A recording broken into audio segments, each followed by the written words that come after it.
안녕하세요.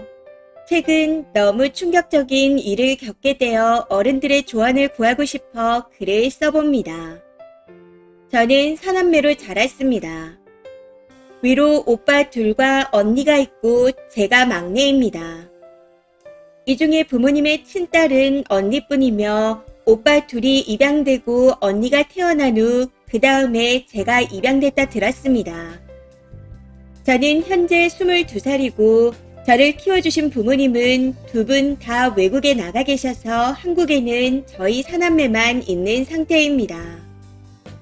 오빠 둘은 조금 큰 상태로 입양돼서 둘 다 본인이 입양하인 걸 알고 자랐고 저는 어릴 때 입양되어 언니와 친자매처럼 자라다가 후에 입양 사실을 알게 되었습니다.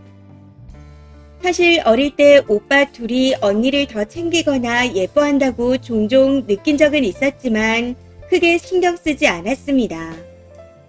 부모님이 차별 없이 키워주셨거든요. 이 점은 정말 감사하게 생각합니다. 그런데 이번에 충격적인 일을 겪게 되었네요. 사건의 발달은 교회에 괜찮은 오빠가 있는데 제가 먼저 호감을 가지게 되었고 아는 분이 소개를 시켜주기로 하셨습니다. 그런데 알고 보니 언니도 그분께 호감을 가지고 있었더라고요. 결국 이 일로 저희 자매가 크게 다투게 되었습니다. 언니와 저는 크면서 거의 싸운 적이 없었고 사이가 좋은 편이었는데 이번 일로 처음으로 싸운 것 같습니다. 그런데 여기서 제가 섭섭하고 서럽다고 느끼는 건 오빠 두 명이 모두 언니 편만 든다는 겁니다. 그리고 첫째 오빠가 그분을 알고 있어 첫째 오빠의 주선으로 언니와 그분이 먼저 만나고 있었더라고요. 오빠들이 그 둘을 밀어줬다는 사실을 나중에서야 알게 되었고요.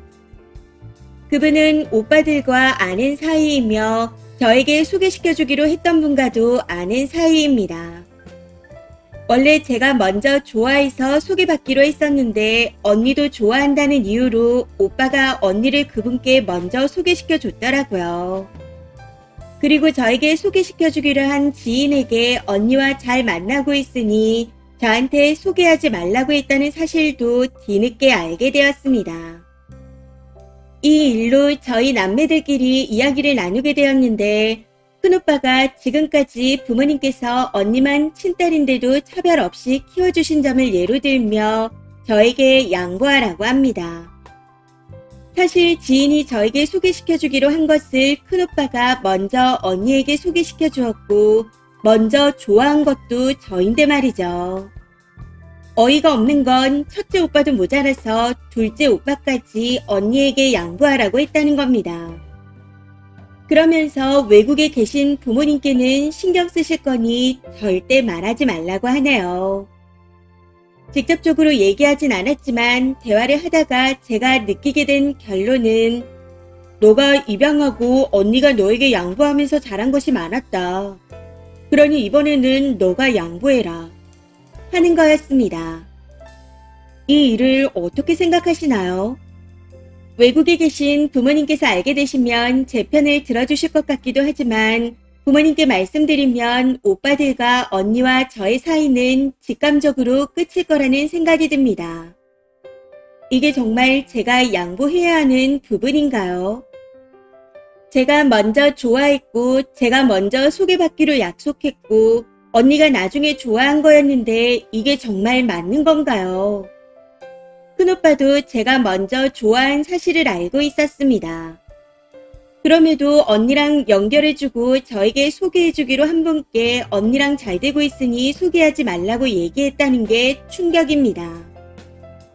이 모든 게 저는 아무것도 모른 채로 진행됐다는 것도 황당하고요. 오빠들이 자라면서 언니와 저를 차별한 적은 없었습니다.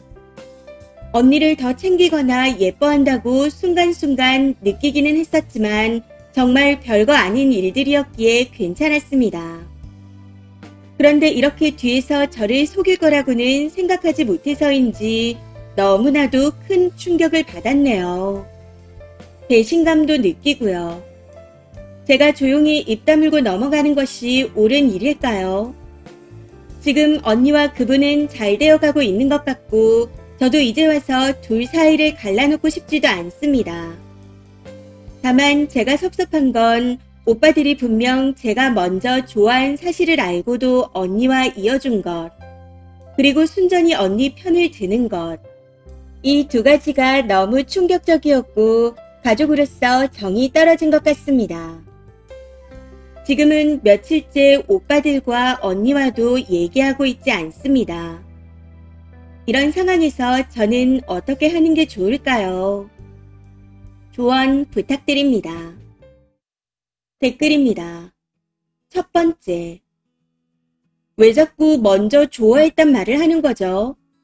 먼저 좋아하고 먼저 소개받았으면 둘이 잘 됐을 거라는 자신감은 어디서 나오는 건지. 먼저 좋아하면 분양권 같은 우선권이라도 있는 건가요? 친언니였어도 이렇게 강분할 일인지 모르겠네요. 저 같으면 아쉽지만 그냥 웃고 넘겼을 듯 합니다. 두 번째. 얼마나 사랑받고 자랐으면 부모님께 얘기하면 자기 편을 들 거라고 생각할 정도인가 싶네요. 너무 분수에 넘치는 사랑을 받은 것 같습니다. 겨우 이 정도 일로 난리를 치며 가족이 어떠니 하는 게 그동안 받고만 살았나 봐요. 언니도 결국은 그 남자랑 잘 돼도 마음은 안 편하겠어요. 쓴이 너무 못됐습니다. 자기 걸 뺏겼다 생각해서 이러는 거잖아요. 그동안 언니가 얼마나 이 모양 저 모양으로 쓴이에게 양보를 강요당하며 자랐는지 눈에 선합니다. 이건 분수를 모르게 오냐오냐 키운 양부모가 나쁜 겁니다. 세 번째. 원래 형제가 여럿이면 가운데 형제가 제일 서러운 법입니다. 특히 셋째요. 근데 하필 셋째만 친딸이네요. 막내라고 쓴이한테 많이 양보하고 자랐을 게 뻔하고 그게 오빠들 눈에는 다 보였나 봅니다. 막내라 무조건 양보받는 게 익숙한가 봐요. 그저 오냐오냐 서러움 없이 키워놨더니 친딸 머리채를 잡네요. 네 번째. 자꾸 입양됐다 쓴이가 먼저 좋아했다 하는데 여기서 중요한 건 남자 쪽 마음 아닌가요? 오빠들이 남자랑 알고 지낸 사이라면서요. 그럼 오빠들도 소개시켜주기 전에 남자 마음을 떠봤겠죠. 그러고서 소개를 시켜준 거고. 교회 같은 폐쇄적인 공간에 여동생을 그냥 소개시켜주지는 않았을 겁니다. 남자도 언니 쪽에 호감을 가졌을 거예요. 그리고 진짜 서러우면 그냥 부모님께 말해요. 당당하면 부모님께 말하고 편들어 달라고 하세요. 이러나 저러나 언니 오빠들한테 서러울 테니 부모님한테 말해서 그냥 남매 관계 파탄 내고 남자를 얻어요. 그 남자가 쓴이랑 잘 될지는 모르겠지만. 다섯 번째. 이래서 입양은 함부로 하면 안 된다는 겁니다. 양부모야 좋은 마음으로 오갈 데 없는 아이를 데려다 키운다지만 물질적으로든 정서적으로든 친자식의 몫이 줄어들거든요. 결정적으로 어떤 인성의 아이가 굴러들어올지 알 수가 없습니다. 사귄 것도 아니고 그냥 좋아했던 남자로 이 사단을 만드는 걸 보니 이제 시작이네요. 검은 머리 짐승짓. 마지막엔 그 집 재산으로 화려하게 피날레를 날리겠죠. 이번 사연은 여기까지입니다. 시청해주셔서 감사합니다.